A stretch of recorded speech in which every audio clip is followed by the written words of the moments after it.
Natagpuan na ang mga bangkay ng mag-asawang Cortez at kanilang 3 anyos na anak na babae na natabunan ng gumuhong lupa noong nakaraang linggo sa Purok Minalong, Barangay Kitubo, Kitaw-Taw, Bukidnon.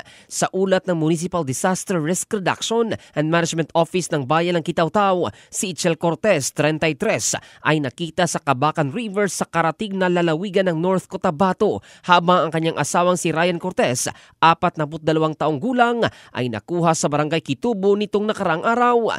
Samantala, huling na-recover ng otoridad ang katawan ng 3 taong gulang na si Elizabeth Cortez sa tabi ng sapa sa Bulokbokan Village. Ito ang nagtapos sa search and retrieval operation ng otoridad mula noong Oktubre 15 mula nang maganap ang landslide. Nakaligtas sa nasabing trahedya ang 14 na taong gulang na anak ng mag-asawa, habang mga ilang mga residente din ang nasugatan sa insidente.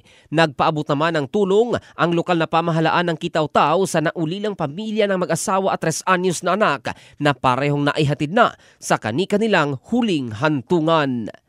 In the heart of changing lives, ito si Jovel Candado ng Brigada News Philippines, the Music and News Authority.